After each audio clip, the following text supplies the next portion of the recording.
Ouais. Bonsoir tout le monde. Je suis désolée, mais je ne vois pas si on a déjà commencé. Je pense bien. Oui, voilà. Merci à tout le monde d'être venu, de vous avoir inscrit sur notre webinaire sur la vaccination des enfants de 5 à 11 ans. Et donc, nous sommes tous prêts voilà, pour commencer la présentation. Donc, nous avons avec nous, et on veut très fortement les remercier, le docteur Martin, infectiologue de CHU Saint-Pierre, et le professeur Smeester, donc infectiologue pédiatrique à l'UDERV, et moi-même, Inge Neve, responsable du dispositif COVID à Bruxelles. Donc, je voudrais juste faire une petite introduction. Donc, on va travailler en 4 parties.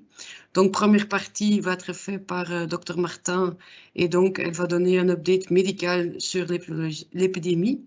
Donc, elle va nous montrer les courbes épidémiologiques, la continuation des enfants, la transmission à l'école et d'autres éléments. Deuxième partie va être donnée par le professeur Smeesters qui va plutôt donner des réponses aux questions pédiatriques. Et donc, il va répondre aux questions comme comment fonctionne un vaccin, quels sont les risques, pourquoi on devrait nous vacciner et est-ce que c'est mieux de se faire vacciner ou bien d'attendre d'avoir le Covid quand même. Troisième partie, alors, on va vous laisser le temps donc, de vous poser vos questions et on va essayer de vous répondre. Donc, pendant toutes les présentations, vous pouvez poser vos questions dans le chat. Et donc, ils vont être publiés également donc, dans le chat et donc vous pouvez déjà commencer à le faire maintenant. Il y a juste les questions doubles qui vont être pas affichées et donc on va voir que les questions qui sont posées une fois.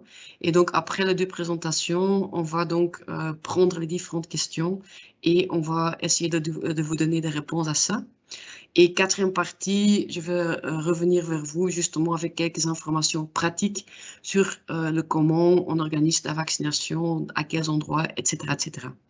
Donc voilà, donc je vais pas cesser à donner la parole maintenant au docteur Martin qui va donc vous expliquer justement les questions médicales plutôt sur l'épidémie plus en général. Merci beaucoup d'être avec nous.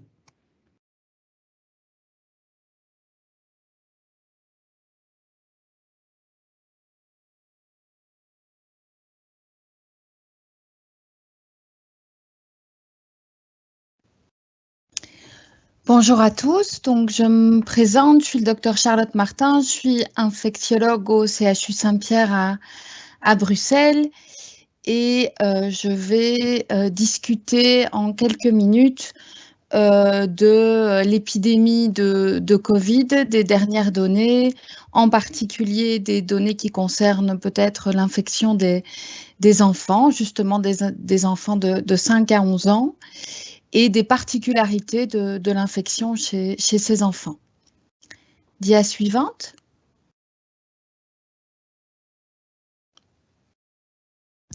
Oui, donc dia sur mes conflits d'intérêts.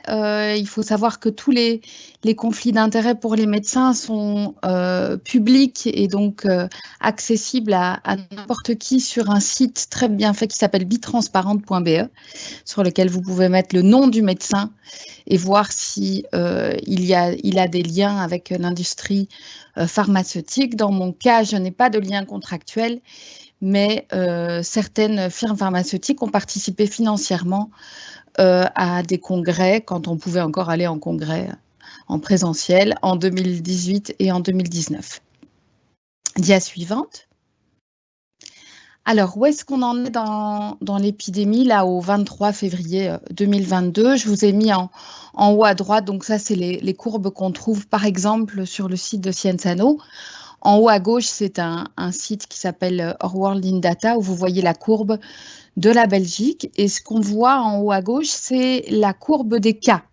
Donc, ce ne sont pas les hospitalisations, ce sont bien les cas. Vous voyez que la vague Omicron est impressionnante. La dernière vague que l'on vient de de passer, et je pense qu'on l'a tous senti avec des tas de gens autour de nous, et parfois nous-mêmes d'ailleurs, qui avons été contaminés par ce variant Omicron. Vous voyez qu'en mars 2020, on a l'impression que c'était une toute petite vague, parce que je vous rappelle qu'à ce moment-là, on ne testait pas les gens en dehors des hôpitaux, on ne testait que les gens hospitalisés.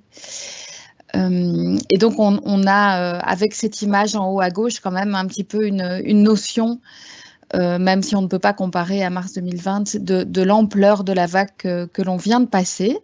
Et pourtant, quand on regarde en haut à droite, on voit quand même qu'en termes d'admission à l'hôpital, on est dans des proportions bien moindres que celles qu'on a eues avec les variants précédents Omicron. Probablement pour plusieurs raisons. Ce n'est pas encore très clair dans quelle proportion, mais on pense bien qu'Omicron est probablement un petit peu moins sévère. Et puis, très clairement, la couverture vaccinale de la population a aidé à limiter les dégâts en termes de sévérité. Et la vitesse de contamination, la vitesse de transmission de ce variant a permis aussi d'atteindre au moins temporairement une immunité collective, puisque quand on voit le nombre de gens qui ont été contaminés en si peu de temps, eh bien, on se doute bien qu'en tout cas dans les quelques semaines qui suivaient ces contaminations, on ne pouvait pas être recontaminé tout de suite, et ça permettait de faire un petit bouclier dans la circulation du virus et dans la sévérité probablement. Ce qui est intéressant, c'est la partie en bas de la dia, où je vous montre en 2022, dans les premières semaines, donc le W c'est week, donc c'est le numéro des semaines, et donc la semaine 3 et 4 qui sont un peu plus vert clair là, c'est donc la fin janvier. Et vous voyez que là, entre 0 et 9 ans et entre 10 et 19 ans, on avait des chiffres tout à fait faramineux d'enfants, donc on est chez les enfants, qui ont été contaminés. Donc on a vraiment une circulation intense dans ces tranches d'âge, entre autres aussi de par la non-vaccination de ces tranches d'âge, mais bien entendu de par leurs activités, leur regroupement à l'école ou dans d'autres activités aussi. Et heureusement, on n'a pas eu de tsunami d'hospitalisation pédiatrique, même s'il y en a eu un petit peu plus, je vais en parler. Dia suivante. Et donc ici, vous avez les hospitalisations justement. Et donc quand on défait les hospitalisations par âge et qu'on regarde les bleus foncés qui sont les 0 à 5 ans et les un peu plus clairs, un peu turquoise de 6 à 19 ans, vous voyez que ça n'a pas été catastrophique, mais qu'en tout cas, entre 0 et 5 ans, il y a eu une nette augmentation des hospitalisations lors de cette vague Omicron. Dia suivante. Et c'est quelque chose qui a été vu dans d'autres pays. Ici, vous avez des données des États-Unis, où vous avez sur la partie gauche de la dia, la ligne pleine, donc la ligne qui n'est pas pointillée. Ce sont les 0 à 4 ans. Et là, vous avez vraiment, par rapport à la période Delta, au moment de la période Omicron, vous avez vraiment un gros pic d'hospitalisation. Alors, comment est-ce que ça peut être expliqué? Eh bien, d'abord par le fait qu'en effet, c'était des enfants qui n'étaient pas vaccinés. Mais alors, quand on regarde d'un petit peu plus près les données américaines, par exemple, on voit que cette grosse augmentation d'hospitalisation a été provoquée surtout par une augmentation des tout-petits, de l'hospitalisation des tout-petits, donc des moins d'1 an. En fait, ici, ça n'est pas détaillé à ce point-là, mais c'est surtout les moins d'1 an qui ont été hospitalisés, probablement pour 2 raisons. D'abord parce que les tout petits, et là je parle plutôt des moins de 3 mois, eh bien quand un tout petit fait de la fièvre, en fait, il est très souvent hospitalisé parce qu'on est obligé de lui faire un bilan pour voir ce qui se passe. Donc en fait, un bébé de moins de 3 mois qui fait de la fièvre est hospitalisé, ne fût-ce que 48 heures pour voir ce qui se passe exactement et s'assurer que ce n'est pas quelque chose de grave puisqu'on est dans une période vraiment de vulnérabilité extrême. Et puis, la deuxième chose, c'est que c'est quand même chez les tout-petits de moins d'1 an, c'est quand même une population qui a présenté pas mal de problèmes respiratoires avec le Covid. Probablement aussi parce qu'ils sont petits et qu'ils ont des plus petites bronches, un petit peu comme on voit dans les épidémies de grippe ou dans les épidémies saisonnières de bronchiolite, où on voit clairement que ce sont les moins d'1 an qui payent un plus lourd tribut à ces épidémies-là. C'est vraiment cela qu'on a eu l'impression de voir lors de cette période Omicron. Dia suivante. Alors, quand on regarde en fait les symptômes des 5-11 ans, là on repart chez les 5-11 ans, donc pas chez les tout-petits, mais chez ceux dont on parle aujourd'hui qui sont éventuellement éligibles pour la vaccination, en fait, ils n'ont pas des symptômes très différents des adultes quand vous regardez, puisque quand on regarde sur la partie droite de la dia, on voit qu'ils souffrent de maux de tête, ils souffrent de fatigue, ça c'est vraiment 2 symptômes extrêmement rapportés chez les adultes, mal à la gorge, perte de l'odorat, c'est également rapporté, un petit peu plus de fièvre quand on est plus petit par rapport à quand on est un enfant plus grand, et toute une série d'autres petits symptômes ou gros symptômes de type douleur abdominale, toux persistante, perte de l'appétit, mal partout, mal aux muscles.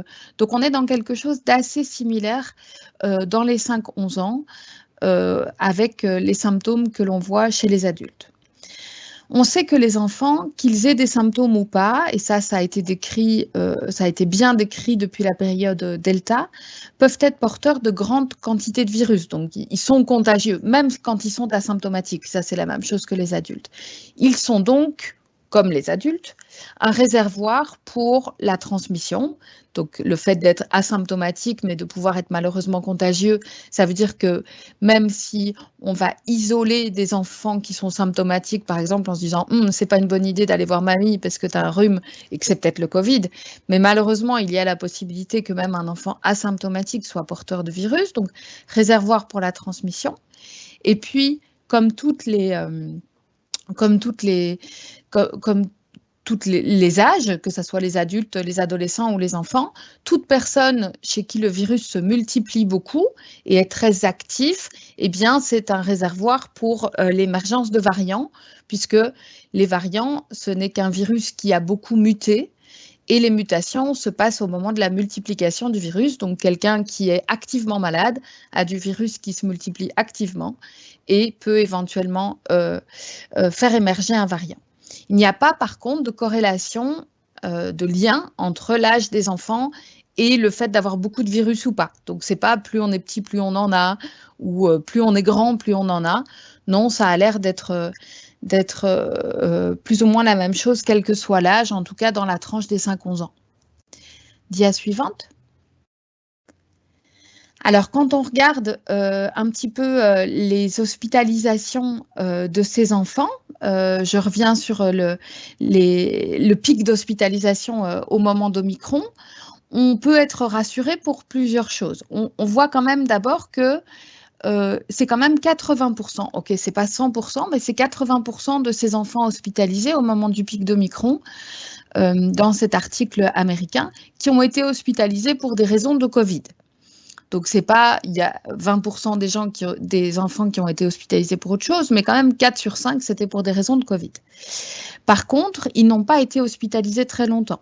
En moyenne, les enfants étaient hospitalisés 2 à 3 jours. Donc, à nouveau, ça ressemble à des enfants qu'on a hospitalisés pour être sûr que au niveau respiratoire, ça se passe bien, que ça ne dégénère pas, ou que, par exemple, des tout petits qu'on hospitalise pour voir pourquoi ils ont de la fièvre et on se rend compte que c'est un Covid, on se dit, OK, c'est ça, c'est pas quelque chose de plus grave, par exemple. Quand on regarde le statut vaccinal de ces enfants hospitalisés, le fait d'être évidemment au-delà de 12 ans, puisqu'à l'époque, on ne vaccinait qu'au-delà de 12 ans, le fait d'être complètement vacciné, donc d'avoir eu 2 doses, protégeait de l'hospitalisation. C'est-à-dire qu'il y avait beaucoup plus d'enfants qui étaient non vaccinés, qui étaient hospitalisés, que d'enfants qui étaient vaccinés, qui étaient hospitalisés. Et quand on faisait les statistiques, on voyait que c'était quand même des chiffres très, très différents. Dia suivante. Alors, autre chose qui est décrit chez les enfants et qui fait peur, à part le Covid sévère. Le Covid sévère, c'est comme chez les adultes, c'est vraiment l'insuffisance respiratoire, le fait de ne plus réussir à respirer, etc. Et ça se voit par exemple chez des enfants immunodéprimés ou fragiles au niveau respiratoire. Mais un autre syndrome qui a été décrit spécifiquement, quasi exclusivement chez les enfants, c'est ce qu'on appelle le MISC, qui est un syndrome inflammatoire qui atteint plusieurs organes dans le corps et qui empêche certains organes de fonctionner et qui arrive un peu décalé par rapport au moment du Covid aigu, quoi, du gros rhume ou de la petite bronchite. Non, ça arrive un petit peu décalé quelques semaines après, 2 à 6 semaines après. Et c'est vrai que ça peut atteindre le cœur, ça peut atteindre des éléments du sang, ça peut atteindre le système digestif, etc. C'est heureusement très rare, puisque ça a été estimé à un cas sur entre 3 et 5 000 cas de Covid. Donc, c'est heureusement rare. Quand on déclare un MISC, il y a 2/3 des patients qui vont aller aux soins intensifs, mais la mortalité est extrêmement rare. Donc, c'est sévère, mais il y a des traitements tout à fait spécialisés à base d'immunoglobulines et de corticoïdes, mais la mortalité est heureusement très très basse. Par contre, ce qui est moins clair pour l'instant, c'est les petits patients qui ont fait un MISC. On ne sait pas encore très bien s'ils vont ou pas souffrir de séquelles à long terme. Ce n'est pas encore bien étudié. Dia suivante. Alors, l'autre chose, donc, il y a le Covid sévère qui est rare chez les enfants. Il y a le MISC qui est rare aussi, même si c'est uniquement chez les enfants ou quasi uniquement chez les enfants, c'est rare. Et alors, il y a le Covid long. Le Covid long, c'est une entité qui n'est pas encore très bien définie chez les enfants. Il a déjà fallu de nombreux mois et de nombreuses vagues pour le définir correctement chez les adultes. Ça devient un peu plus clair, même si on a l'impression que c'est une entité qui contient encore plusieurs entités chez les adultes. Chez les enfants, c'est pas encore très bien étudié, malheureusement. Ce sont des études encore de pas très bonne qualité qu'on a sous la main. On a pour l'instant l'impression que c'est moins fréquent chez les enfants que chez les adultes. On a à notre disposition une enquête menée au Royaume-Uni qui montrait qu'environ 7 à 8% des enfants qui avaient fait un Covid, un diagnostic de Covid, 7 à 8% disaient qu'ils n'étaient encore pas bien 3 mois après le diagnostic de Covid, avec des symptômes qui ressemblaient un petit peu à ceux du Covid long chez les adultes. Donc, c'est des enfants qui restent fatigués, c'est des enfants qui gardent des maux de tête, des difficultés du sommeil, des difficultés de concentration. Du coup, évidemment, ce type de symptômes peut avoir un impact sur la qualité de vie, ce qui est logique, par exemple à l'école, bien évidemment, mais aussi en termes de dépression ou de sentiments de tristesse ou de limitation des activités sportives. Mais d'autres études montrent que, en fait, l'immense majorité des enfants sont rétablis après 56 jours, ce qui est l'équivalent d'environ 2 mois. Donc 2 mois après le Covid, en fait, vous avez l'immense majorité des enfants qui vont parfaitement bien et qui n'ont plus aucun symptôme. Et plus intéressant encore, on voit dans certaines études qui ont des groupes contrôle, c'est-à-dire des groupes d'enfants qui avaient un virus respiratoire mais qui n'était pas le Covid, qui avaient d'autres virus respiratoires, qu'en fait, ils avaient aussi parfois des symptômes comme ça qui pouvaient traîner pendant des mois. Donc, on n'est pas sûr que ça soit si spécifique, si lié au Covid. On se dit qu'en fait, c'est peut-être quelque chose qu'il y avait déjà après certaines infections virales, comme l'influenza, ou il y en a plein, évidemment, des virus respiratoires chez les enfants, et que ça n'avait pas été très bien identifié, et que maintenant qu'on essaye d'étudier plus en profondeur un éventuel Covid long chez les enfants, on l'identifie chez d'autres, après d'autres viroses. Et c'est vrai que chez les adultes, on s'est posé la question aussi, vu qu'on a on a pas mal de viroses qui donnent ce genre de symptômes longs, comme la mononucléose par exemple, qui est bien connue pour, chez certaines personnes, donner des symptômes pendant éventuellement longtemps, ou la dengue, qui est une infection tropicale, mais qui peut donner des symptômes traînants également. Et donc le Covid n'était déjà pas la première infection qui donnait ce genre de choses. Chez les enfants, c'est probablement pas le cas non plus. Donc il y a vraiment encore pas mal de choses à étudier. Et puis bien évidemment, quand on parle de maux de tête qui persistent, de fatigue un petit peu traînante, de difficultés de concentration, on peut se poser aussi la question du contexte de la pandémie, qui a été quand même très difficile et traumatique à certains moments, entre autres au moment des confinements stricts. Et donc, certains de ces symptômes de Covid long pourraient éventuellement être attribués en fait au contexte de pandémie et pas à l'infection par Covid. Et pour cela, il faut clairement des bonnes études, de bonne qualité et bien menées sur longtemps et sur des très grands groupes d'enfants. Et cela, on ne l'a pas encore. Dia suivante. Alors enfin, est-ce que le vaccin pourrait avoir un rôle par rapport au fait que les enfants aient un rôle dans la transmission dans la communauté? Et donc ça, c'est quelque chose qui a été énormément discuté depuis le début de la pandémie, entre autres en parallèle avec les épidémies grippales, puisque les épidémies grippales, on a toujours eu l'impression, on est un peu moins sûr d'ailleurs maintenant, on a toujours eu l'impression que ça démarrait des enfants et puis que ça arrivait chez les adultes. Et donc, on se disait que ça allait être probablement la même chose pour le Covid, une autre infection virale respiratoire.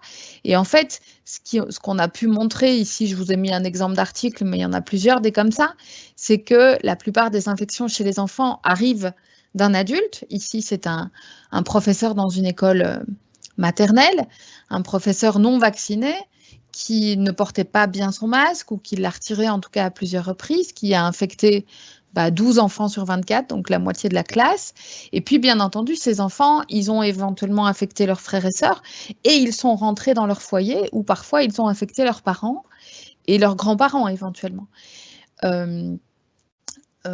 Mais ce qu'on a envie de dire quand on voit ce genre de choses, c'est que quelque part, ça n'a pas été les enfants le problème. Ça a probablement été le non-port ou le mauvais port du masque par l'adulte. Et s'il y a eu des cas sévères chez les adultes, c'était chez des gens non vaccinés. Donc, on a envie de dire que c'est plutôt la vaccination des adultes dans ce type de schéma qui est problématique que la vaccination des enfants, que la vaccination des adultes aurait permis qu'il y ait eu un cluster dans cette classe de maternelle, par exemple, mais sans aucun dégât vers les adultes des foyers ou les grands-parents ou les parents, parce qu'ils étaient bien vaccinés.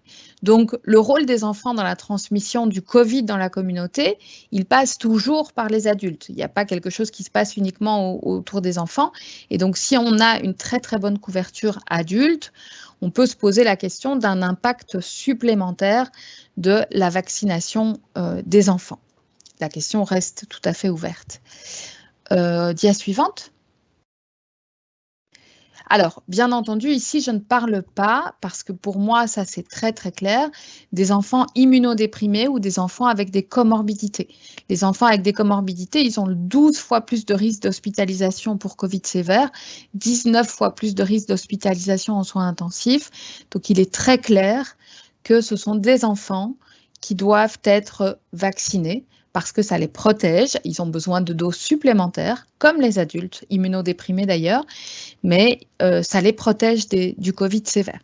Donc ici, je ne parle pas de ces enfants parce que ici, pour moi, ça c'est très clair, mais je pense que c'est important de le redire, que ces enfants-là, c'est une réelle indication peu discutable à mon sens, en tout cas comme infectiologue, de vaccination.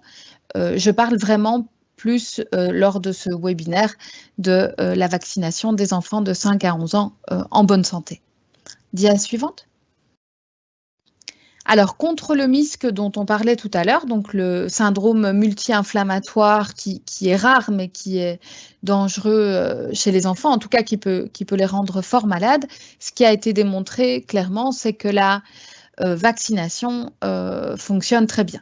Donc la vaccination, 2 doses par un vaccin à ARN messager, diminue très très fort le risque de MISC, donc ça, c'est sûr. Donc on sait que la vaccination protège, si on fait suffisamment de doses, les enfants immunodéprimés. On sait que la vaccination protège contre une forme rare mais embêtante de Covid, le MISC. Ça, ce sont des choses que l'on sait. Dia suivante.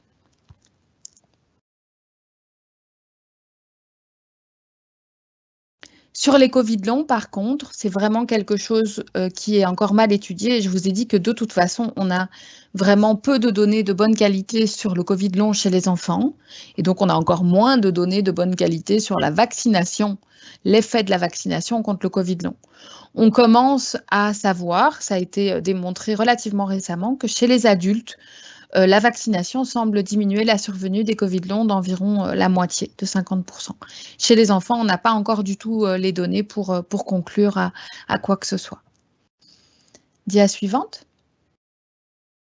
Et pour éviter la transmission, donc j'en ai déjà un petit peu parlé tout à l'heure, mais ça, c'est vraiment quelque chose aussi qu'il est par ailleurs difficile d'étudier. Et puis, pour l'instant, nous avons accès à des vaccins qui sont extrêmement efficaces pour protéger des formes sévères, mais qui malheureusement ne sont pas encore parfaits en termes d'éviter la contagiosité des gens.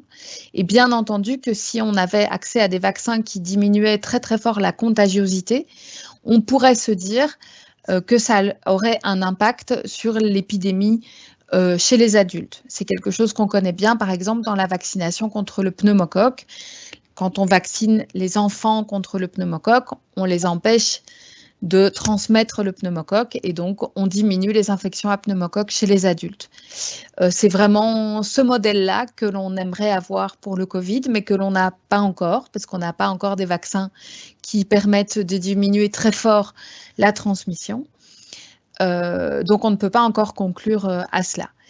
Il y a des modèles, il y a des modèles dans tous les sens évidemment, mais il y a des modèles qui montrent qu'une couverture de 80% de vaccination des enfants, ça aurait plus ou moins la même influence sur l'épidémie, l'épidémie essentiellement chez les adultes, qu'une couverture à plus de 90% chez tous les plus de 18 ans. Je vous rappelle qu'on n'est pas à plus de 90% à l'échelle de la Belgique. Bien évidemment, il y a dans les modèles, il faut pouvoir injecter plein de choses et il y a des choses qui sont difficiles à injecter, le port du masque, l'attitude des gens de se regrouper ou de moins se regrouper, de faire des grosses fêtes ou des réunions familiales, etc. Ça, c'est difficile à évaluer. Mais le message que je veux faire passer, c'est que bien évidemment, la priorité, ça reste d'atteindre une couverture vaccinale chez les adultes la plus élevée possible. C'est vraiment ça la priorité, même si, et le docteur Smesters va vous en parler en termes de sécurité, je n'ai aucun doute sur la sécurité de ces vaccins. Pour tout vous dire, mes 3 enfants sont vaccinés, donc je n'ai vraiment aucun doute sur la sécurité de ces vaccins. Simplement, quand on commence une vaccination généralisée dans une population, il faut savoir l'impact que l'on vise. Et la vaccination généralisée chez les enfants, pour l'instant, on ne sait pas encore très bien quel impact on pourrait attendre de cette vaccination généralisée. Dia suivante. Voilà, donc en conclusion et très rapidement, concernant le Covid sévère, que ça soit avec la complication de MISC ou simplement un Covid sévère chez les enfants, ça existe. Heureusement, c'est rare.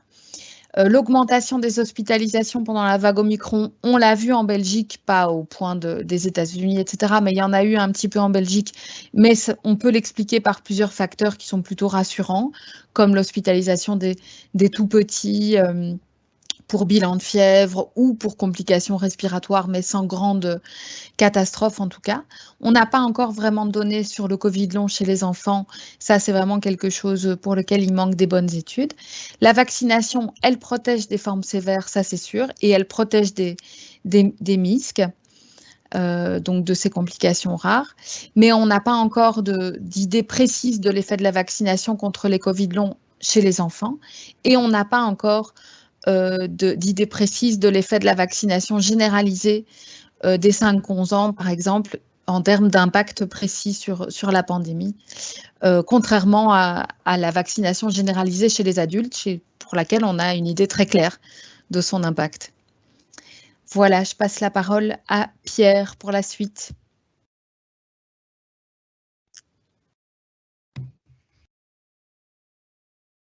Merci Charlotte.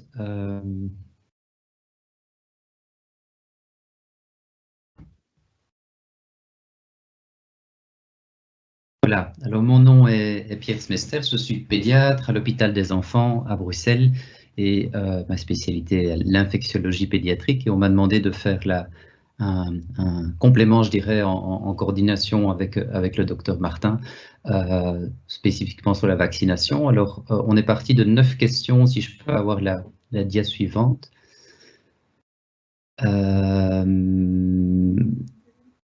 Les 9 questions que vous avez sous les yeux ici, qu'on va reprendre une par une et on va essayer d'un petit peu réfléchir ensemble. Dia suivante. Alors, je voudrais remercier différentes personnes. Marc Henault est un pédiatre, infectiologue de l'hôpital du CHU Saint-Pierre à Bruxelles. Muriel Meuser est une immunologiste de l'ULB. Charlotte Martin, vous venez de la voir. Et Sarah Jourdain, c'est une pédiatre infectiologue de l'hôpital des enfants. Et on a eu de nombreuses discussions, notamment à ce sujet. Et puis, Frédéric Titz, Dominique Biarran et Maud Rouillet, qui sont des collègues à l'hôpital des enfants qui portent depuis maintenant 2 ans la gestion de toutes ces questions. Dia suivante, s'il vous plaît. Alors, en termes de conflit d'intérêts, je pense que c'est toujours important aussi d'être assez clair là-dessus. Je n'ai moi non plus aucun lien contractuel financier avec l'industrie, j'ai aucune convention de recherche et mon employeur est l'hôpital des enfants de Bruxelles, est un employeur public et donc je me sens assez à l'aise de dire ce que je pense comme pédiatre.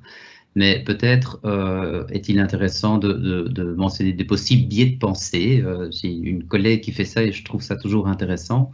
Je suis clairement, de par mon métier de pédiatre, convaincu de l'efficacité des vaccins à nous protéger. Et c'est le point de vue duquel je pars et qui peut éventuellement m'influencer, même si je suis tout à fait prêt à changer d'avis si les données le nécessitent. Et puis, je pense aussi, comme infectiologue dans un centre universitaire, on est plus exposé aux cas les plus graves et je trouve que c'est toujours important de discuter aussi avec nos collègues médecins généralistes et pédiatres de première ligne pour avoir une vision peut-être plus large parfois de la pathologie. Dia suivante, s'il vous plaît. Alors, qu'est-ce qu'un vaccin? C'est la première question. Alors, c'est à la fois très simple et très compliqué parce que très technique. La façon peut-être la plus simple de présenter ça, c'est de présenter sous la forme de perdre sa naïveté. En fait, les infections les plus sévères arrivent lorsque un pathogène, que ce soit une bactérie ou un virus, nous infecte et que notre corps, notre système immunitaire n'est absolument pas préparé à cette rencontre. Et évidemment, quand le Covid-19 est arrivé, aucun de nous n'était préparé, nous étions tous naïfs dans tous les sens du terme, et y compris au niveau immunitaire. Et ce que la vaccination nous permet, par un contact qui est préalable à l'infection, qui est contrôlé, qui est très ciblé, c'est d'acquérir une mémoire immunitaire, d'acquérir une certaine connaissance de ce pathogène, et dans un deuxième temps, lorsqu'on le rencontre réellement, eh bien, nous avons déjà quelque part une étape d'avance et nous pouvons développer un arsenal de réponses et nous débarrasser du virus ou de la bactérie de manière beaucoup plus efficace. Donc, c'est une façon contrôlée de se préparer avant une infection. Dia suivante. Alors, qu'est-ce qu'il y a dans un vaccin? Il y a différentes choses et c'est là que ça devient un peu plus technique et finalement assez complexe. C'est qu'il y a le principe, je dirais, actif, qui est la partie de gauche de la dia, avec différents types de vaccins, avec des pathogènes atténués, des pathogènes qui sont inactivés, tués. Il y a des vaccins purifiés avec des antigènes purifiés. Il y a des vaccins mRNA, on en a beaucoup parlé évidemment depuis 2 ans. Et puis, on a des microbes non pathogènes qui portent des composants permettant la vaccination. Ça, c'est le composé qu'on veut rendre actif et activant notre système immunitaire. Et puis pour que ça fonctionne bien, il faut que ce soit stable, il faut que ce soit stérile, et donc il y a un environnement pour permettre la stabilité. Dans certains vaccins, il y a des adjuvants, dans d'autres vaccins, il n'y en a pas, et l'ensemble constitue la vaccination qu'on injecte. Dia suivante. Pour le coronavirus, on a donc différents types de vaccins, mais tous ciblent, vous voyez une image du coronavirus avec ces spicules, cette protéine S qui permet en fait de s'accrocher notamment aux cellules du poumon et d'ainsi infecter la personne. Et en fait, quand on développe des anticorps qui sont les petites parties vertes que vous voyez sur la partie droite de l'image, les anticorps vont se mettre contre cette espèce d'excroissance, comme un cheveu sur la tête d'un virus, et empêcher la liaison. Et donc c'est un bon moyen de se protéger, et le vaccin, en fait, présente cette partie-là du virus, donc pas l'entièreté du virus, mais cette partie-là du virus pour induire une immunité dans notre corps avant de rencontrer le virus. Dia suivante. Alors, est-ce que le vaccin pédiatrique est différent ou semblable à celui des adultes? Le seul vaccin qui est accessible pour les enfants actuellement, c'est le vaccin mRNA commercialisé par la firme Pfizer, mais dans un dosage qui est pédiatrique.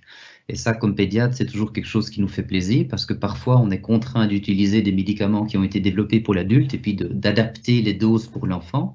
Mais ici, on a la chance d'avoir un vaccin qui a été conçu pour l'enfant. Le dosage a été prévu, je dirais, de manière optimale pour cette classe d'âge-là. Et les vaccins ARN messager, en fait, c'est de l'ARN messager qui est dans une bulle de graisse, dans une bulle comme une bulle de savon si vous voulez, et en fait les parois de nos cellules sont composées de graisse aussi, et donc c'est comme deux gouttes d'huile qui se rencontrent, elles peuvent ne former plus qu'une seule, et c'est comme une seule goutte, et c'est comme ça que l'ARN rentre dans notre cellule et est utilisé dans notre cellule pour présenter cette protéine S, le cheveu du coronavirus à la surface de la cellule. Donc c'est une technique assez élégante pour induire une immunité ciblée, contrôlée contre un élément déterminant du coronavirus. Dia suivante. Alors, donc c'est vraiment deux vaccins différents qui sont symbolisés par la couleur du capuchon qui est différent. Le vaccin adulte a un capuchon mauve et le vaccin pour pédiatrique, pour les 5-11 ans, a un capuchon orange parce qu'il est dosé différemment avec un dosage spécifique pour l'enfance. Dia suivante. Et donc ça, c'est le papier, le premier papier qui a été publié dans le New England Journal of Medicine, qui est un des 2 ou 3 meilleurs journaux médicaux au monde. Ça a été publié en décembre 2021. Et vous voyez la courbe bleue et la courbe rouge. La courbe bleue, ce sont les enfants qui, dans l'étude, n'ont pas été vaccinés. Ils ont été vaccinés par ce qu'on appelle un placebo, donc il n'y a pas de composé actif. Et vous voyez que le nombre de cas dans cette partie-là de l'étude augmente, alors que chez les enfants vaccinés, il augmente très nettement moins, et une efficacité de pratiquement 91% a été démontrée par cette étude, avec un profil de sécurité qui est excellent. Et ça, c'est la première étude. Maintenant, ce vaccin a été donné à de très nombreux enfants de par le monde, confirmant à la fois son efficacité et son très bon profil de sécurité. Dia suivante. Alors pourquoi utiliser des vaccins? Pourquoi vaccineriez-vous vos enfants, vos petits-enfants? Charlotte Martin en a déjà parlé un petit peu, mais je vais essayer de résumer ça. Dia suivante. Mais avant de le faire, je voulais peut-être mettre un peu de nuance parce qu'on entend souvent ces discussions en blanc-noir et c'est rarement le cas en médecine. Donc, pour le Covid-19, comme d'ailleurs pour la plupart des maladies infectieuses chez l'humain, il y a ce qu'on appelle une pyramide ou un iceberg, ça dépend un peu de ce qu'on souhaite, mais il y a beaucoup de gens à la base de la pyramide. Le plus grand nombre de personnes, ce sont des gens qui sont porteurs, qui sont tellement peu malades qu'ils ne se rendent pas compte qu'ils n'ont pratiquement pas de symptômes. Et puis, on a un nombre encore élevé, mais un peu plus petit, qui sont symptomatiques, mais qui ne se sentent pas fort malades, qui ne vont pas forcément consulter leur médecin ou simplement une fois leur médecin généraliste. Et puis, on monte dans les échelles de gravité avec une plus petite proportion qui est hospitalisée, une encore plus petite proportion qui est tellement gravement malade qu'on doit hospitaliser en soins intensifs, et malheureusement, une proportion de décès également. Et dia suivante, s'il vous plaît. Le vaccin, globalement, c'est une schématisation, est très efficace pour les parties hautes de cette pyramide, pour éviter le décès, pour éviter l'hospitalisation aux soins intensifs, pour éviter l'hospitalisation, mais au fur et à mesure qu'on se rapproche des cas moins sévères, l'efficacité est moindre. Et dia suivante, il y a encore 3 nuances importantes, c'est le temps, l'âge et la manifestation. Le temps, on a observé qu'après les 2 premières doses, la protection conférée par la vaccination avait tendance à diminuer, le taux d'anticorps diminuait après 6 mois, avant la dose booster. Alors, maintenant, on n'a pas encore un recul énorme sur la dose booster, mais les données sont plus encourageantes, même s'il faut continuer à les suivre. Alors, par rapport à l'âge aussi, c'est important. Les personnes plus âgées ont une diminution de cette protection après 6 mois de la 2e dose de vaccin qui est plus importante aussi, d'où l'importance plus importante du booster chez les personnes plus âgées.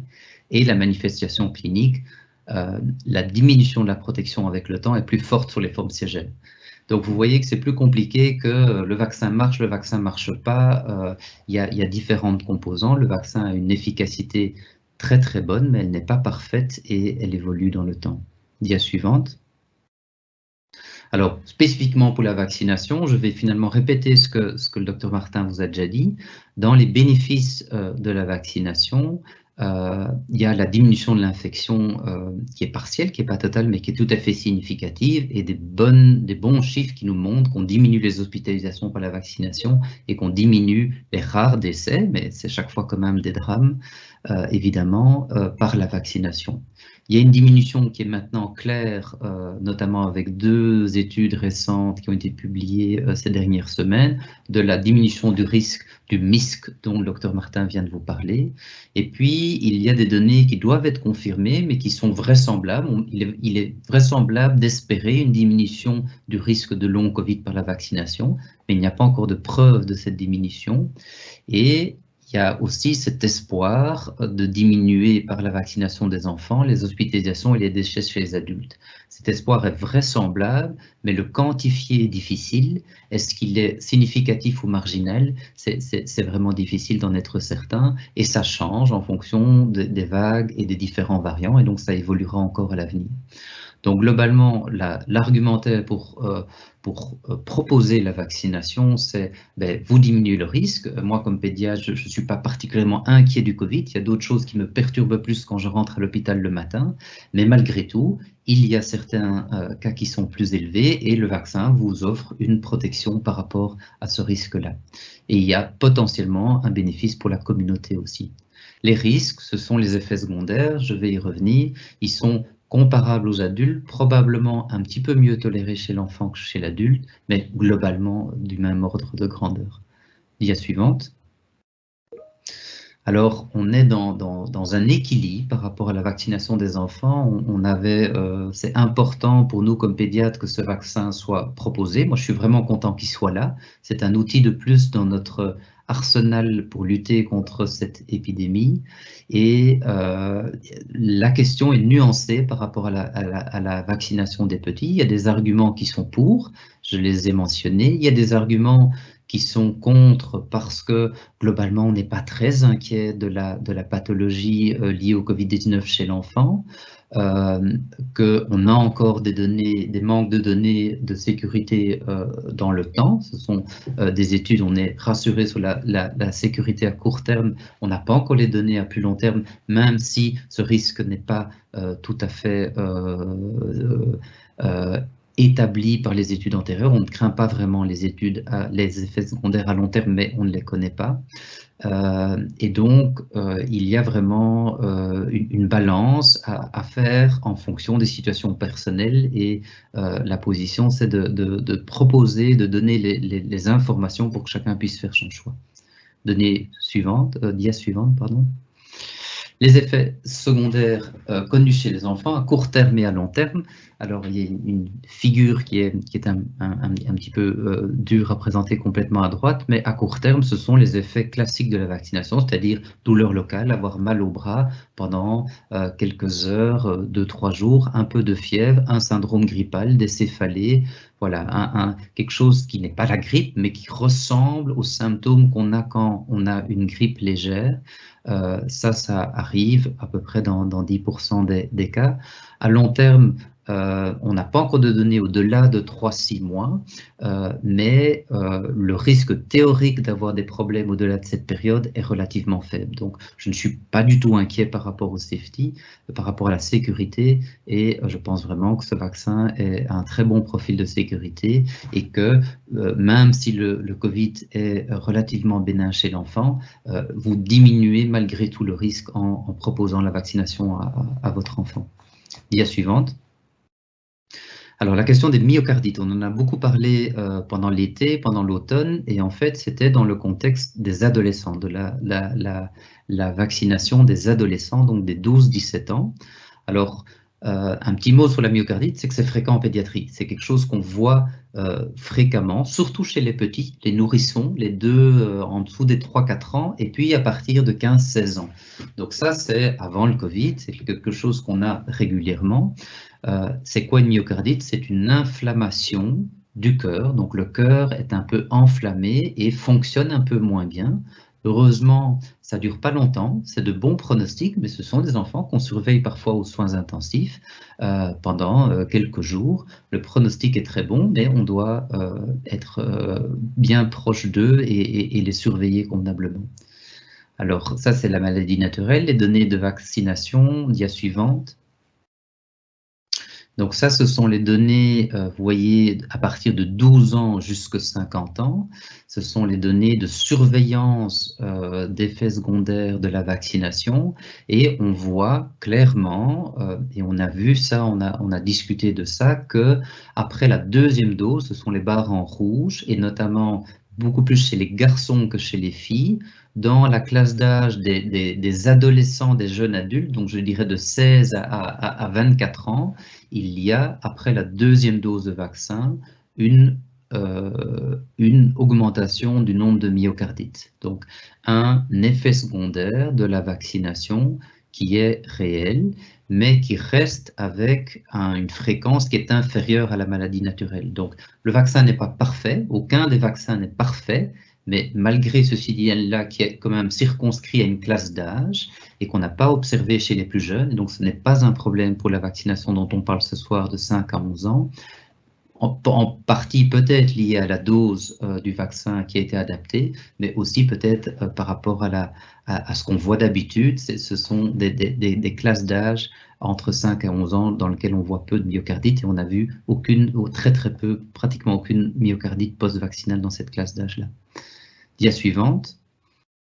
Et donc, de nouveau, la vaccination, c'est vraiment le Covid, le facteur d'âge est un facteur assez important, et donc vous voyez ici des estimations de ce qu'on gagne et de ce qu'on peut avoir comme effet secondaire par rapport à la vaccination. Ce qu'on gagne est en vert, ce qu'on a comme difficulté est en rouge, et donc vous voyez qu'au plus les personnes sont âgées, au plus elles gagnent de la vaccination avec un risque qui est minimal.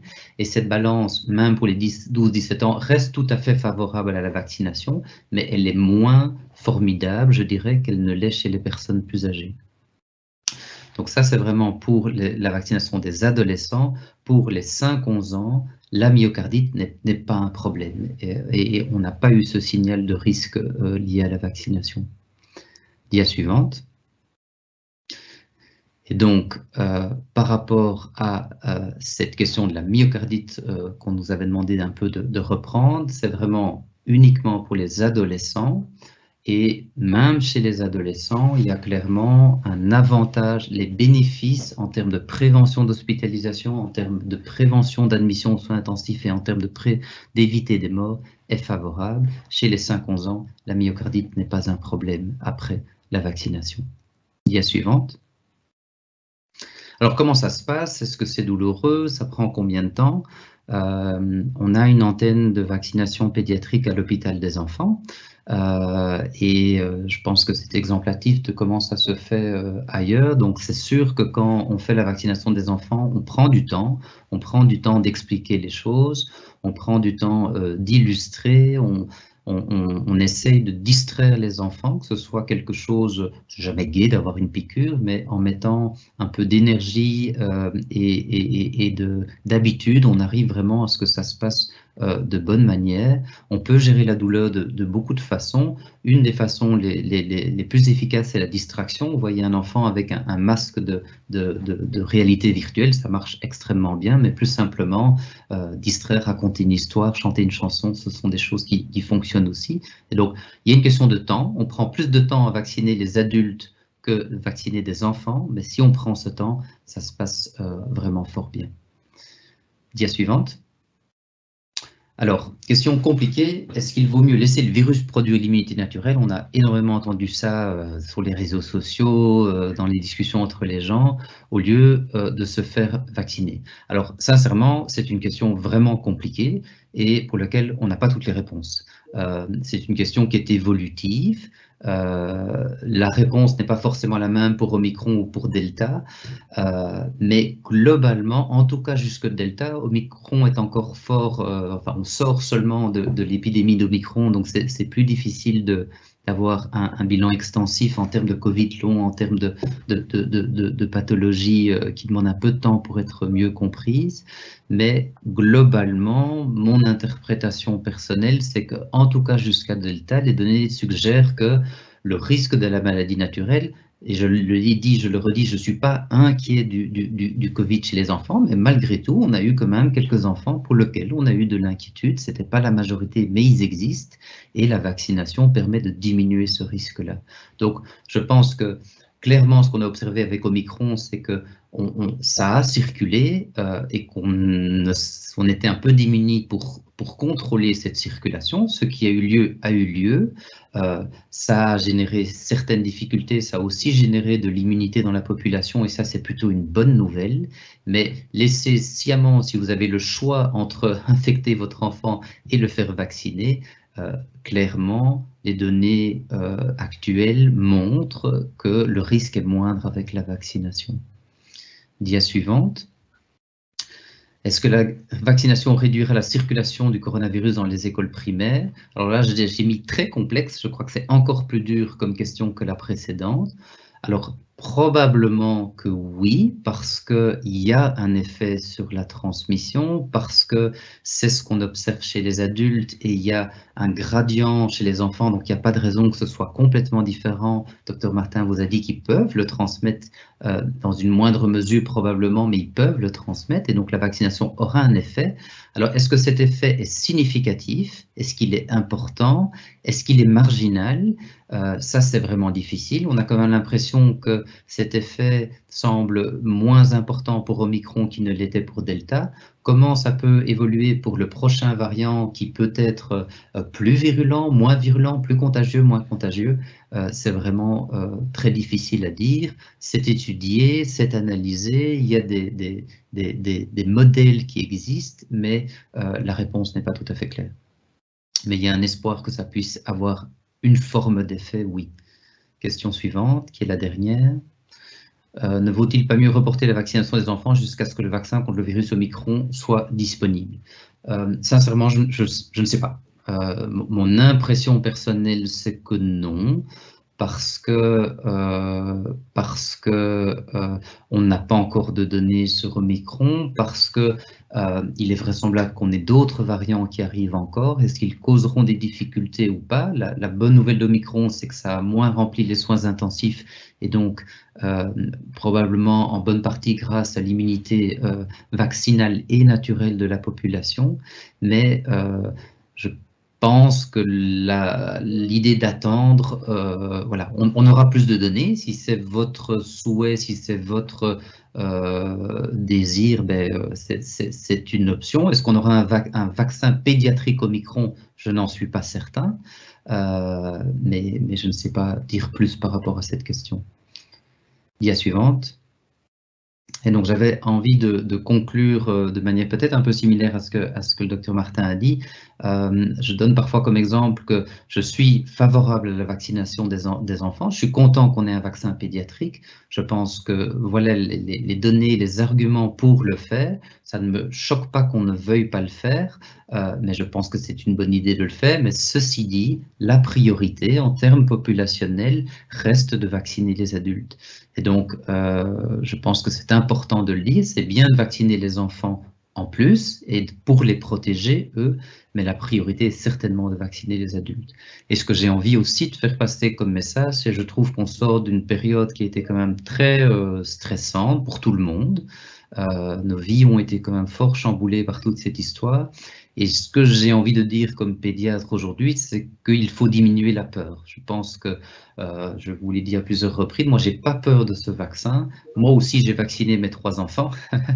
Mais je n'ai pas peur du Covid non plus chez l'enfant, même si certains tableaux peuvent être cliniques. Et je pense qu'il faut un peu calmer la peur et essayer que chacun ait l'information et que chacun puisse prendre le bon choix pour sa famille, pour ses enfants, pour son environnement. Je pense que répondre à ces questions, ça dépend de ce que vous pensez, ça dépend, est-ce que ça vous soulage de faire la vaccination? Faites-la, c'est une bonne idée.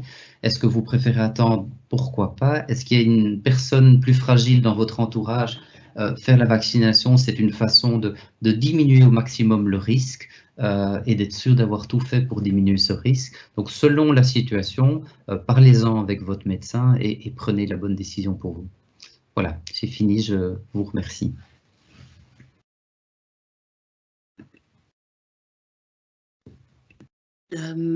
Merci beaucoup aux 2 docteurs pour les bonnes explications.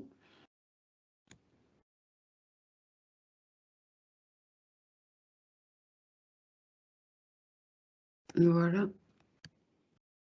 On va passer maintenant aux questions. Et j'ai essayé justement de les mettre un peu ensemble. Donc, les premières questions, en fait, vont un peu dans le sens, et je pense quand même qu'on a un peu répondu à ça, mais quand même un peu de voir, donc, pourquoi on doit vacciner les enfants? Donc, il y a des questions qui disent, ils ne meurent pas de Covid, ils ont juste quand il y a des problèmes d'immunité ou de comorbidité. Donc, est-ce qu'il y a un rapport bénéfice-risque de la vaccination pour les jeunes qui est positif? Et donc, lié à ça, il y a aussi la question qu'il n'y a que 0,06% des cas graves, en fait, que les enfants entre 5 et 11 ans qui sont affectés par le Covid. Donc, il y a 0,06% des cas graves. Donc, c'est un nombre très, très réduit. Et donc, il y a encore beaucoup d'incertitudes, justement, au niveau des effets long terme du vaccin. Et donc, quelque part, on pose la question, pourquoi on veut quand même alors vacciner les enfants? Une troisième question qui est liée à ça, c'est en fait le fait qu'il ne faut pas attendre, oui ou non, de nouveaux vaccins donc, qui sont liés aux nouveaux variants. Je pense que le professeur a répondu à ça. Et dernière question un peu liée à ça aussi, c'est est-ce qu'il ne faut pas mieux alors attendre le début de l'automne pour vacciner au lieu de vouloir vacciner encore les enfants maintenant? Et je ne sais pas qui des 2 médecins veut répondre à ça. Voilà.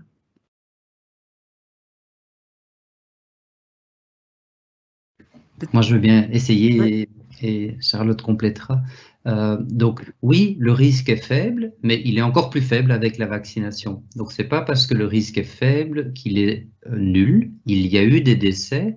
Et chaque décès qu'on peut éviter d'un enfant est une bonne chose. Donc, c'est ça la nuance, je pense, qu'on a essayé d'apporter l'un et l'autre. Oui, le risque est faible, c'est sûr, mais il est là. Et il y a une option qui est disponible, dont la sécurité, je pense, nous convainc tous les deux.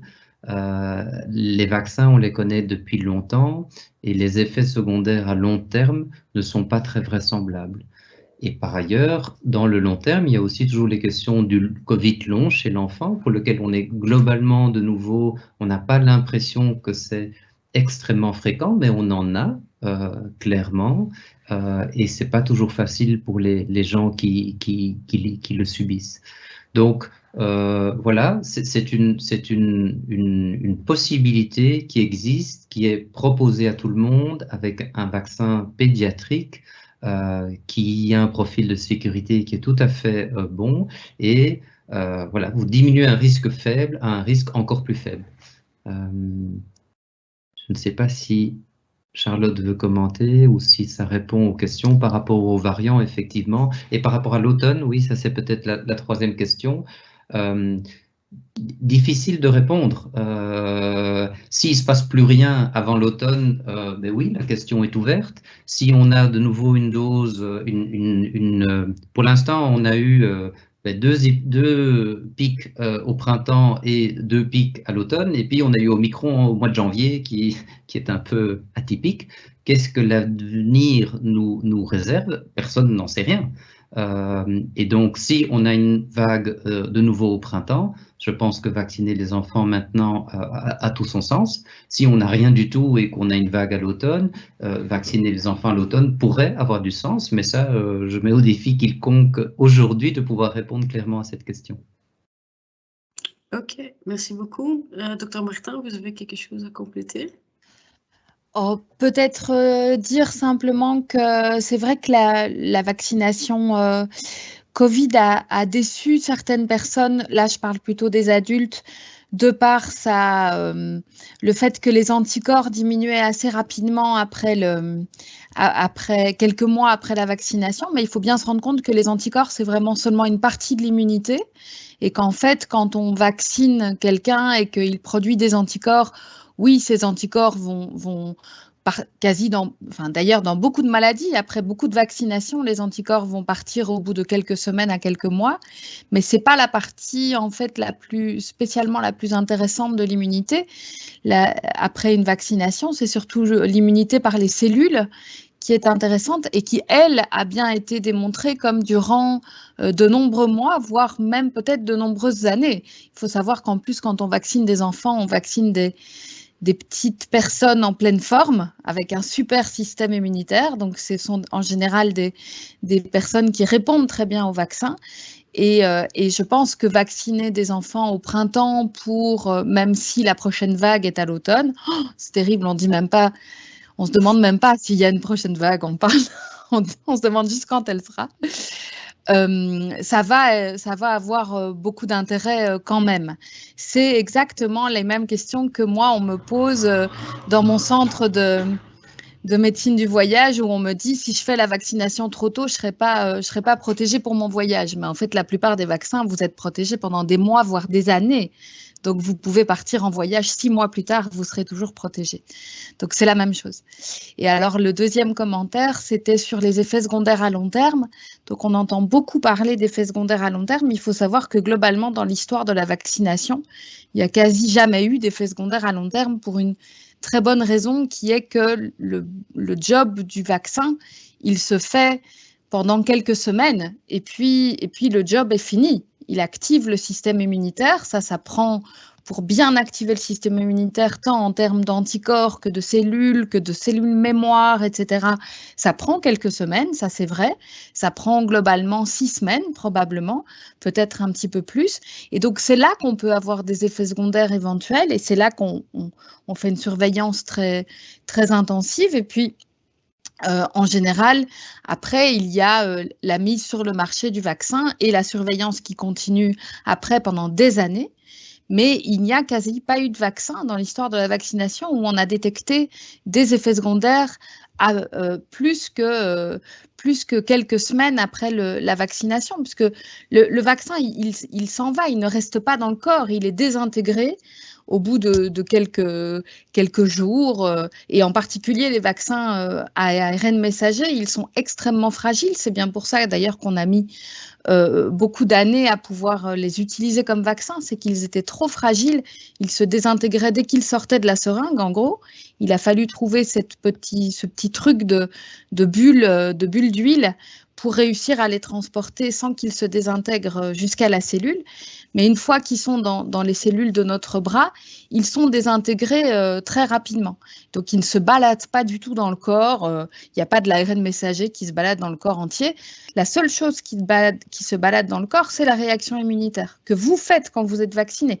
Donc, votre propre réaction immunitaire avec vos anticorps et vos cellules. Et ça se promène dans le corps. Et cette réaction immunitaire, elle est générée pendant plusieurs semaines. Et c'est en général là qu'on voit typiquement les petits effets secondaires à court terme de mal au bras, syndrome grippal, mais aussi les effets secondaires plus embêtants de type myocardite ou comme on a vu sur l'AstraZeneca, les très très rares effets de thrombose. Tout ça, ce sont des effets qui arrivent dans les semaines qui suivent et pas à plus long terme, pour une très bonne raison, qui est qu'en fait, le job du vaccin, il est terminé après. Voilà. Merci beaucoup pour les explications claires. Donc, je vais peut-être continuer avec les questions qui sont liées. Justement, est-ce qu'il y a des études sur la durée d'immunité chez les enfants suite à la vaccination? Et on peut lier alors, parce qu'il protège bien, faudrait-il procéder à plusieurs injections, donc des boosters, comme ça semble être le cas chez les adultes. Ensuite aussi, est-ce qu'il faut plutôt avoir une infection que la vaccination ou les deux? Et donc, est-ce que ça vaut encore la peine de vacciner un jeune enfant de 5 ans après une infection? Je vais peut-être commencer avec Dr Martin maintenant.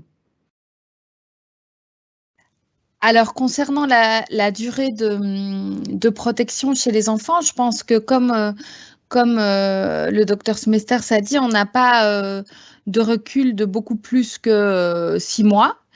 Ce à quoi on s'attend, c'est des réponses plus robustes que chez les adultes, surtout chez les adultes âgés. On sait bien que chez les personnes plus âgées ou les personnes immunodéprimées, on perd ses anticorps plus rapidement. Ça sera probablement moins rapide chez les enfants.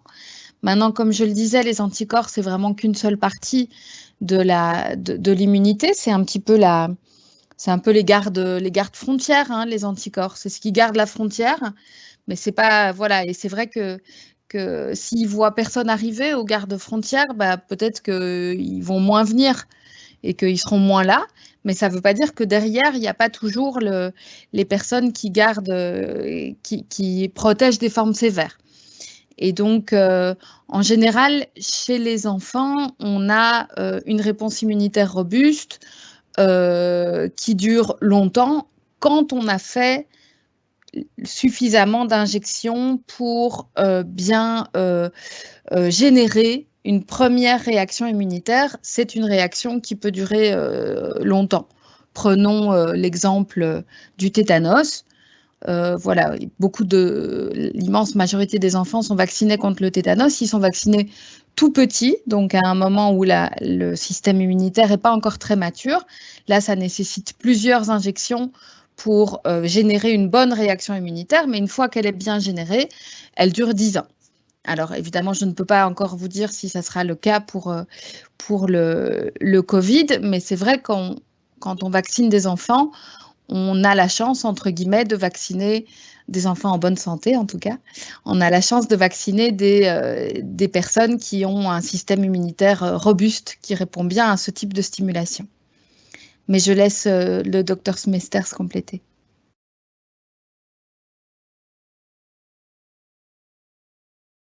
Je pense que tu as très bien répondu, Charlotte. Voilà, merci beaucoup. Très bien.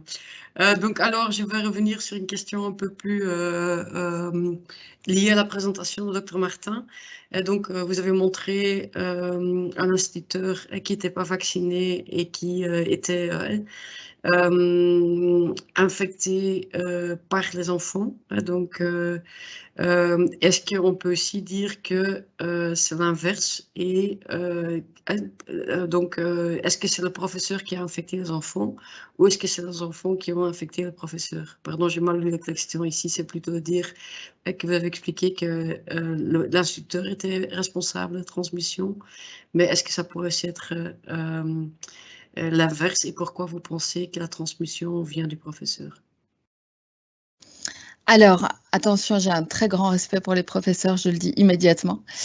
La question du fait que la personne n'était pas vaccinée était importante essentiellement parce qu'il avait simplement il était plus contagieux que s'il était vacciné. Donc, on était dans un moment de Delta, je pense, si je me souviens bien, c'est un article qui est sorti au moment de Delta, de la vague Delta. Et donc, la vaccination diminue quand même la contagiosité de pas mal de pourcents, encore plus du variant précédent, d'ailleurs, le variant britannique. La position de professeur, donc dans cet article-là, c'est le professeur qui infecte 12 enfants sur les 24. Aussi, surtout, hein, parce qu'il ne porte pas bien son masque, il faut bien le dire. Hein. Je ne dis pas que c'est facile de porter un masque toute la journée quand on est professeur, je suis même tout à fait persuadée que c'est très difficile. Maintenant, la position du professeur a toute son importance, c'est-à-dire qu'un professeur parle toute la journée, il parle fort pour être bien entendu des enfants. Et il parle, alors ça peut-être pas dans toutes les écoles, mais il parle un peu au-dessus des enfants, c'est-à-dire que les enfants sont assis et le professeur est debout en général. Et donc en fait, il y a absolument tout ce qu'il faut pour infecter les enfants. Et donc la question de est-ce que les enfants auraient pu infecter le professeur, bien entendu qu'ils auraient pu. C'est juste moins probable de par la façon dont une classe fonctionne. Ce n'est pas les enfants qui parlent, enfin, s'ils sont sages, ça ne doit pas être partout, mais ce n'est pas les enfants qui parlent tout le temps, c'est plutôt le professeur qui parle aux enfants. Il est obligé de parler fort, parce qu'il y a plein d'enfants qui doivent se faire entendre et qui doivent se faire entendre aussi au fond de la classe. Or, on sait que c'est vraiment le fait de parler, et en particulier de parler fort, qui va générer beaucoup d'aérosols. Peut-être dans une classe mal aérée, c'était, je pense, avant la grande campagne sur l'aération des locaux, etc. Mais on peut imaginer une autre situation où un enfant ou des enfants auraient infecté un professeur, comme si, je ne sais pas, il y avait eu une petite fête, voilà, comme mon fils, il fait vendredi après-midi, il fait le goûter de carnaval, et ben là, il n'y a pas de cours magistral avec le professeur qui parle aux enfants. Le professeur, il sera au milieu de tous les enfants, il sera en train de tous parler ensemble, il sera en train de manger ensemble, donc a fortiori, le professeur n'aura pas de masque parce qu'il sera en train de manger, et donc bien entendu que dans ce type de cas, cela peut être dans l'autre sens. Et par ailleurs, dans ce cas d'étude que je vous ai montré, l'enfant rentrait chez lui et infectait d'autres adultes. Donc bien entendu qu'il y a des enfants qui infectent des adultes. Encore plus, je dirais, si ce sont des petits-enfants avec qui on a des gestes, voilà, on leur fait des câlins, on leur fait des bisous. Moi, mes deux adolescentes, je n'ai pas toujours encore le droit d'aller leur faire des bisous. Mais les plus petits, on a encore le droit. Et donc là, il y a clairement des gestes qui peuvent contaminer. Donc, le point que j'essayais de souligner n'était pas le fait que c'était de la faute du professeur, pas du tout. C'est de la faute à personne, une épidémie de toute façon.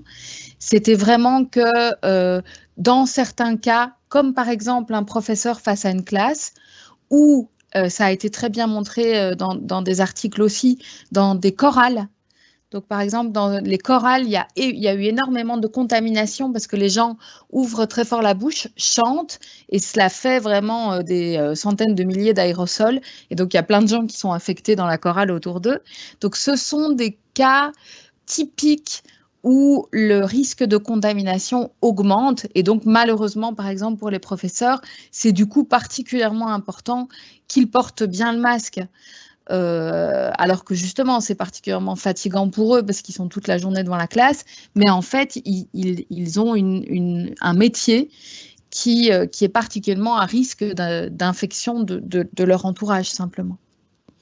J'espère que j'ai plus ou moins répondu à la question. Tout à fait, merci beaucoup.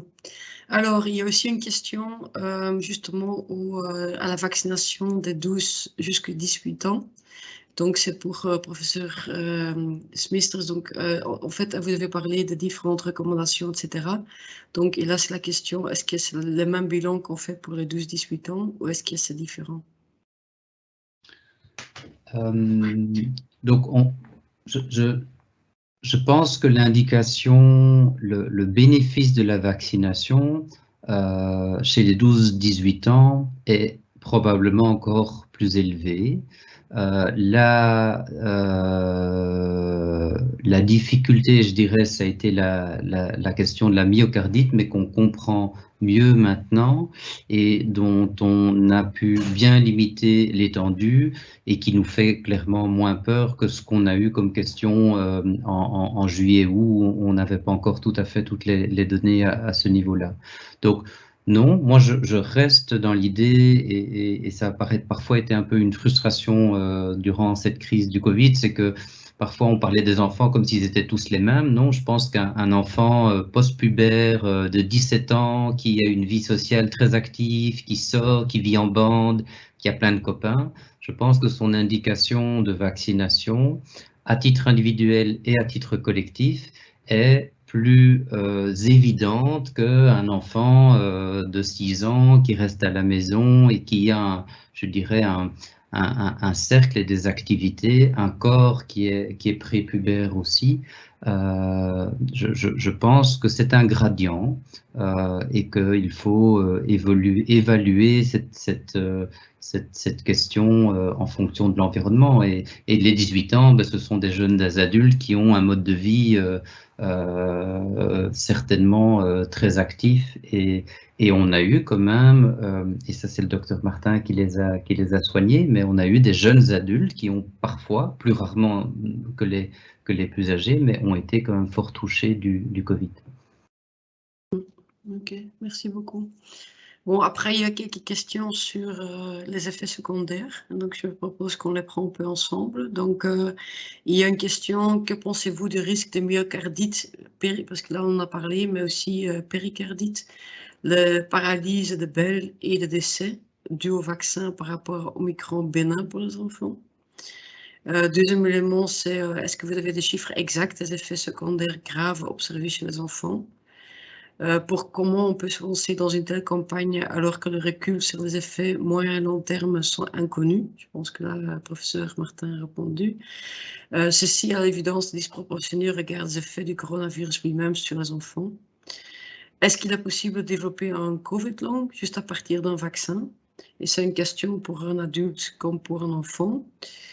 Il y a aussi une question qu'il y a des effets graves des vaccins anti-Covid, comme des enfants qui perdent la vue à 90% et qu'il y a des enfants qui meurent après avoir pris ces injections. C'est des articles qui viennent de la France. Et une question donc qui dit pourquoi les médias belges ne me parlent pas de ça. Ça, je pense que c'est moins pour vous. Il y a aussi une question, est-ce qu'il y a des études qui démontrent des effets secondaires plus spécifiquement après la première dose? Et est-ce qu'il y a déjà alors une protection suffisante après une dose? Et la dernière question, c'est qu'il y a des rapports qui disent aussi, donc Reuters, que l'EMA enquête sur des rapports faisant état des saignements menstruels abondants et d'absence de menstruation. Et la question, est-ce que vous êtes en courant? Qu'est-ce que vous en pensez? Et est-ce que nos enfants vont devenir stériles à cause de ça? Voilà, donc c'est un tas de questions, mais je pense qu'on peut les prendre ensemble. Et je vais donner la parole à la professeure Smisters. Donc, beaucoup de questions, beaucoup de doutes visiblement exprimés dans cette question et c'est bien de les exprimer. Alors, la myopéricardite, c'est un peu la même chose. Donc, c'est aussi une inflammation dans le péricarde. Le péricarde, c'est l'enveloppe du cœur, simplifié en parlant de myocardite, mais il y a souvent une composante de l'un et de l'autre et c'est globalement la même chose. Donc, pas d'inquiétude pour les jeunes enfants par rapport à ça. Alors, le Covid long, je vais essayer de les prendre. Si je réponds pas à tout, on les reprendra. Donc, le risque de Covid long après une vaccination, Charlotte, corrige-moi si tu as lu quelque chose, mais je n'ai pas conscience de ça, je n'ai pas connaissance de données à ce sujet. Alors, c'est évidemment compliqué et ça, Charlotte l'a montré, combien la définition du Covid long est complexe. C'est une maladie avec de nombreux symptômes et faire la part des choses n'est pas toujours simple, mais je n'ai pas connaissance de Covid long post-vaccinal et il y a quand même une différence fondamentale par rapport au principe même, c'est que la stimulation immunitaire de la vaccination, elle est ciblée sur un antigène particulier, la protéine spike, alors que le coronavirus, c'est tout l'attirail vivant du coronavirus et une stimulation qui est plus diverse et donc forcément moins contrôlée.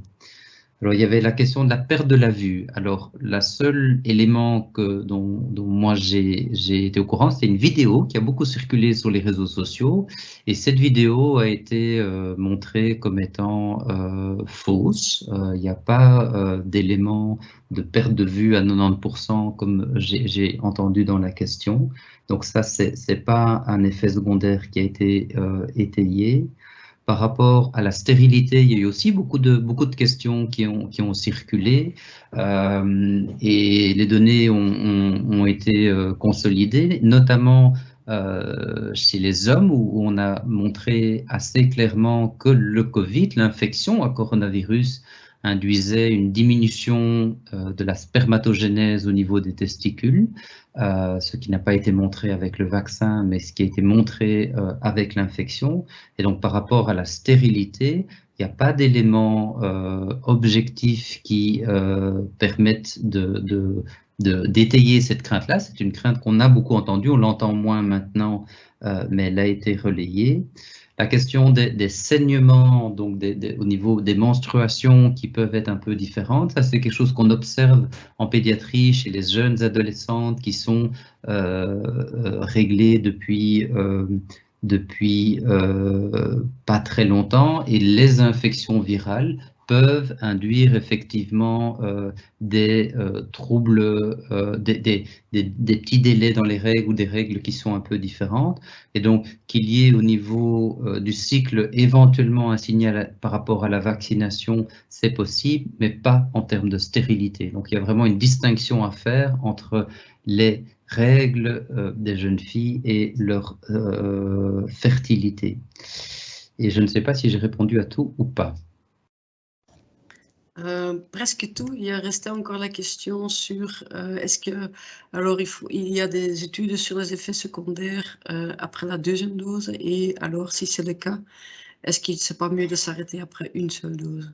Ok, donc les effets secondaires sont mesurés après les 2 doses. Hein. Donc les études, et il n'y a pas d'énormes différences. La seule différence, on l'a noté, c'est pour la myocardite, dont le signal chez l'adolescent, donc le 16, 22, 23 ans, l'adolescent jeune adulte, était plus important après la deuxième dose chez le garçon, et certains ont décidé d'avoir une stratégie, les Anglais par exemple, de faire une dose et d'attendre un peu plus longtemps avant de faire la deuxième dose. Donc la question a du sens pour ce cas précis-là. Pour la plupart des autres cas, il n'y a pas de données étayées dans la littérature à ma connaissance. Alors, j'ai un peu envie de répondre de manière peut-être un tout petit peu je pense qu'une dose, c'est mieux que 0, clairement. Je pense qu'une dose confère une protection et 10-15 jours après la première dose, vous avez, quand on reprend l'idée de la naïveté, hein, de voilà, être naïf par rapport à ça, le vaccin vous a préparé à une infection ultérieure éventuelle. Donc je pense que si vous hésitez, que vous êtes prêt à faire la première dose mais que vous n'êtes pas prêt à faire la deuxième, faites certainement la première, c'est déjà mieux que zéro. Mais la deuxième dose permet d'augmenter le taux d'anticorps, permet probablement d'avoir une réponse plus longue dans le temps, et la protection qui a été observée dans les études a été faite sur 2, voire maintenant 3 doses, avec une troisième dose qui est éloignée de minimum 4 mois par rapport à la deuxième. Donc on a moins de données sur une dose unique, mais je pense que c'est mieux que pas de dose du tout. Ok, merci beaucoup. Dr Martin, vous avez quelque chose à compléter? Oui, éventuellement. Il y avait aussi une petite question sur les paralysies faciales, je pense, qui sont régulièrement, voilà, qui sont régulièrement observées après des infections virales et après des vaccins. Et en fait, les vaccins Covid ne font pas exception. C'est-à-dire que comme c'est un vaccin qui stimule le système immunitaire, il y a certaines personnes un peu prédisposées qui font des paralysies faciales. Mais comme nous, on en voit de temps en temps après une vaccination contre la grippe ou moi en médecine du voyage après une vaccination contre la fièvre typhoïde, quoi. Donc, ça n'est pas, c'est lié, ça n'est pas spécifique à la vaccination Covid, c'est lié à une réaction immunitaire contre quelque chose qui se trompe hein, et qui va sur le nerf facial au lieu d'aller là où on lui demandait d'aller. Mais qui n'est pas, voilà, ce n'est pas, ça a été bien décrit également après la vaccination Covid, mais pas plus décrit que dans d'autres vaccinations. Et alors, je voulais juste peut-être compléter quelque chose sur les troubles menstruels, parce que je trouve que c'est extrêmement... ça a été fort négligé, en fait, au début de la vaccination, parce que je pense qu'il y a eu pas mal de signalements de troubles menstruels et que ça n'a pas été tout de suite étudié en profondeur. Et en fait, c'est quelque chose qui est bien connu aussi après la vaccination, c'est-à-dire que c'est décrit depuis de très nombreuses années et en particulier, c'est par exemple décrit après la vaccination contre le papillomavirus, mais après plein d'autres vaccins aussi. C'est assez fréquent maintenant, il y a des articles qui sortent chez les femmes de tout âge. Quand on prend les femmes de tout âge, il y a environ 20% de troubles menstruels après la deuxième dose de vaccin. Mais tout type de troubles menstruels, c'est-à-dire qu'il y a des femmes qui signalent des règles plus douloureuses, plus abondantes, moins abondantes, retard de règles, avance de règles, enfin tout est possible. Ce qui est assez clair, c'est que ça dure jamais plus que 2 cycles. Donc, c'est aussi des éléments, je trouve, qui peuvent être rassurants à dire aux femmes, de dire, OK, oui, en fait, c'est décrit, vous n'êtes pas complètement dingue, c'est décrit, et c'est décrit après d'autres vaccins également, donc il ne faut pas s'inquiéter, ça ne durera pas plus que 2 cycles, et cela n'a aucun effet sur la fertilité. Ça, c'est c'est un message absolument essentiel. Et ça a été très bien étudié, ces histoires de fertilité. Ce n'est pas juste qu'on n'a pas signalé de problème de fertilité, c'est que ça a été étudié en profondeur. Par exemple, dans des cliniques de fertilité, ils ont comparé les groupes de gens vaccinés, les couples vaccinés et les couples non vaccinés. Et ils ont vu qu'il y avait le même taux de grossesse chez les vaccinés et chez les non vaccinés. Ils ont fait demander des dons de sperme aux hommes vaccinés et aux hommes pas vaccinés, ou alors avant vaccination et après vaccination, chez le même homme. Et ils ont comparé le nombre de spermatozoïdes, la mobilité des spermatozoïdes, le taux d'anomalie des spermatozoïdes. Tout ça n'avait absolument pas bougé après la vaccination. Donc, c'est des choses qui ont été vraiment bien étudiées et pour lesquelles tous les signaux sont rassurants. Je vous rappelle que par ailleurs, c'est logique puisque ce vaccin, il reste dans le bras et dans le ganglion en dessous du bras et qui ne circule pas dans le corps. Donc, il n'y a aucune raison qu'il aille se mettre au niveau que tout à coup on trouve du vaccin dans les testicules ou dans les ovaires. Et donc, ça ne serait pas logique que ça donne des problèmes de fertilité. Mais en dehors de la logique et du concept, c'est quelque chose qui a été étudié et démontré comme quoi ça ne posait pas de problème de fertilité, mais ça peut, de par la réaction immunitaire assez robuste, occasionner des petits troubles menstruels temporaires. Et ça, je pense que c'est important de le dire pour pouvoir rassurer le cas échéant les gens qui se posent des questions là-dessus. Merci beaucoup. Message important, je pense aussi. Il y a encore des questions qui sont plutôt liées à la confiance, donc due à la vaccination en fait. Donc on dit ici, généralement les vaccins sont proposés, recommandés ou même obligatoires pour les enfants. Elles sont pour prévenir des cas graves chez les enfants. Ici, c'est la première fois qu'on recommande la vaccination pour une maladie respiratoire peu pathogène pour la très grande majorité des enfants. Donc, pourquoi on fait ce changement d'approche et comment l'expliquer et le justifier? Et on peut lier avec ça, donc, il y a aussi la question, justement, si on ne craignait pas qu'il y aurait un rejet d'autres vaccins efficaces et nécessitant confiance de la population. Professeur Smisters. Je pense que cet enjeu de confiance, il est fondamental. C'est le plus important. Cette démarche de prévention, on y est vraiment attaché. Hein. Je trouve toujours triste de voir un enfant qui a une maladie qu'on aurait pu prévenir. Moi, ça me touche encore maintenant quand je le vois. Et c'est vraiment lié fondamentalement à une question de confiance. Donc je suis complètement d'accord. Et c'est pour la raison pour laquelle c'est vrai qu'on est dans des circonstances particulières. C'est vrai qu'on sort d'une crise difficile qui peut mener à certains excès. Et donc, c'est pour ça qu'on essaie de proposer vraiment la possibilité de se faire vacciner. Alors,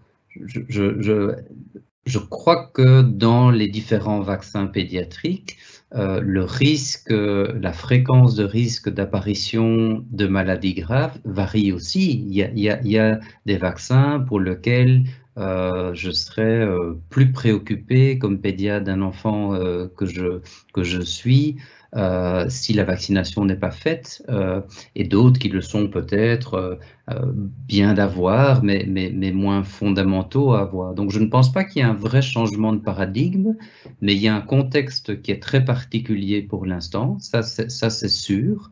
Raison pour laquelle voilà, les informations doivent être données, raison pour laquelle on fait ce genre de séminaire notamment, et puis chacun prend sa décision, et l'avis du Conseil supérieur de la santé le stipule clairement. Hein, voilà, on a un outil de prévention en qui on a toute confiance, mais ça ne peut pas être lié à des restrictions de liberté ou de choix pour les enfants. C'est une proposition et c'est aux gens à prendre leurs décisions.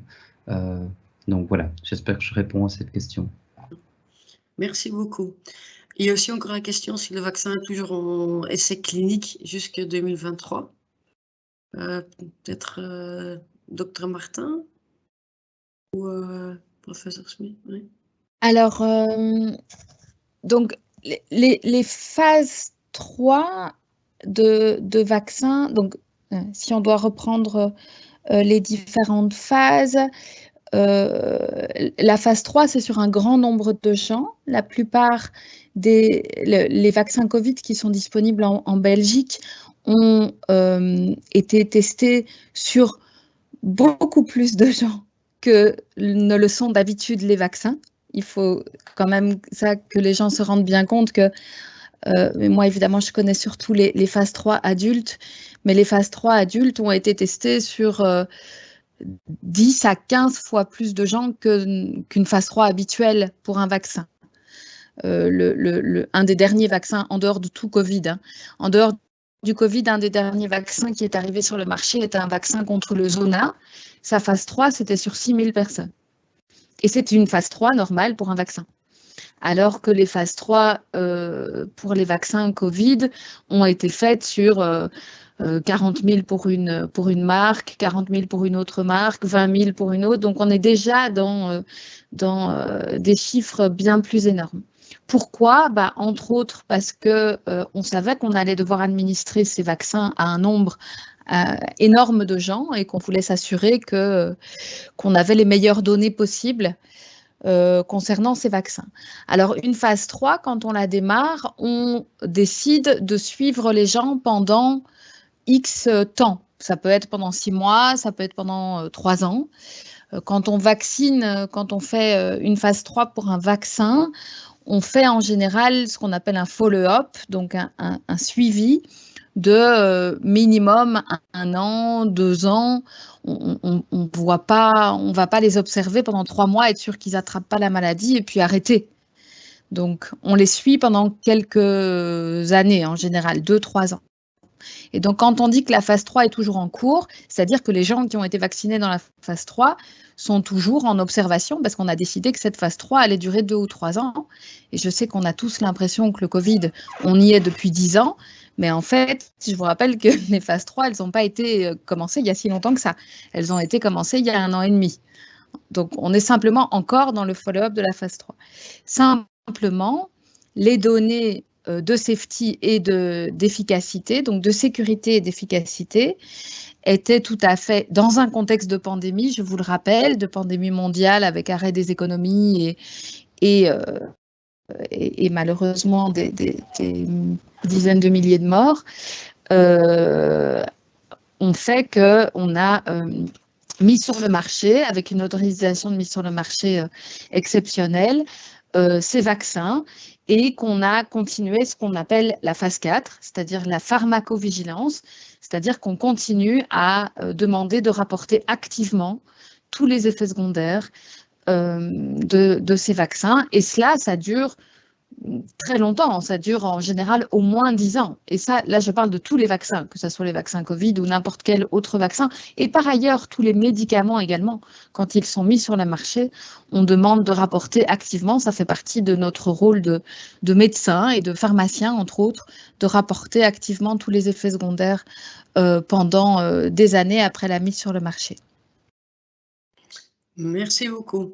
Je voudrais peut-être juste faire un petit commentaire. Ça répond peut-être aussi à la question, il y a eu certaines craintes qui ont été exprimées d'effets secondaires à long terme. Et donc, avoir une étude qui reste ouverte, où on continue à analyser les choses, à suivre les gens, en fait, ça va nous donner des données en plus. Donc, c'est plutôt une bonne nouvelle. La quantité d'informations sur la sécurité des vaccins qui étaient présentes avant qu'on le diffuse largement était nettement supérieure à ce qu'on a d'habitude. Et en plus, ces études continuent à analyser à plus long terme, ce qui permettra de rassurer ceux qui sont plus inquiets par rapport à des éventuels effets secondaires à long terme. Donc, c'est plutôt, en termes comme médecin, on est content que ces études soient toujours ouvertes pour être sûr et augmenter encore la sécurité de la démarche. Tout à fait.